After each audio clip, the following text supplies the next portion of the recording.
Peace and all good, dear pilgrims. Welcome to the second station of our Franciscan pilgrimage journey. Today, we reflect on a charism that transformed the life of St. Francis of Assisi, his love for the poor. Let me begin with a story. Before his conversion, Francis was very different from the saint we know today. He was the son of a wealthy cloth merchant. He loved beautiful clothes, parties, and the admiration of others. Like many young people, he dreamed of success, fame, and honor. There was one group of people Francis could not bear to be near: the lepers. In those days, lepers were feared and rejected. Their appearance frightened people. They lived outside the town, isolated and unwanted. Whenever Francis saw a leper, he would turn away and avoid them. Then one day, something extraordinary happened. While riding on horseback, Francis encountered a leper on the road. His first instinct was to run away, but suddenly, something moved within his heart. He dismounted from his horse, approached the leper, placed money in his hand, and embraced him. Francis later wrote that what had once seemed bitter became sweet. Why? Because in that moment, Francis no longer saw a leper. He saw Christ. That encounter changed his life forever.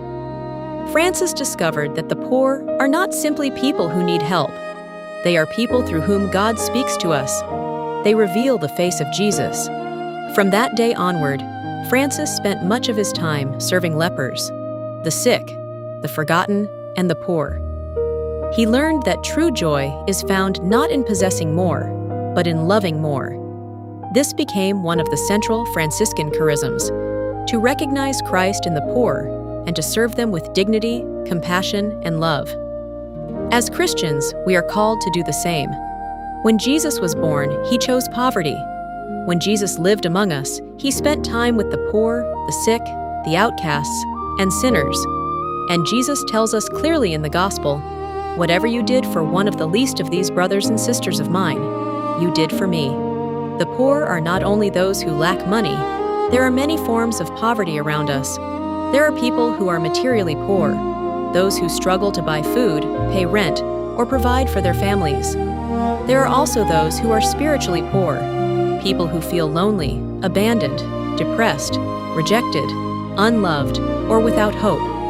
Some may be sitting beside us in church. Some may be our neighbors. Some may even be members of our own family. Sometimes we ourselves are poor in spirit and in need of God's love and healing. To embrace the Franciscan charism means to open our eyes and hearts to these realities. It means asking, who is suffering around me? Who needs encouragement? Who needs a listening ear? Who needs practical help?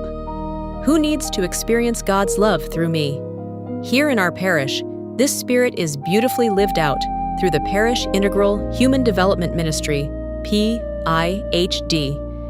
Inspired by the gospel and the example of St. Francis, they reach out to the needy through food assistance, provision distribution, care for struggling families, outreach programs, and street feeding initiatives. They remind us that faith is not only something we believe. Faith is something we live. Their service is a concrete expression of seeing Christ in the poor. Perhaps today, God may be calling some of you to become involved in this mission. Not everyone can volunteer regularly, but everyone can do something. You may offer your time. You may contribute resources. You may sponsor a food basket.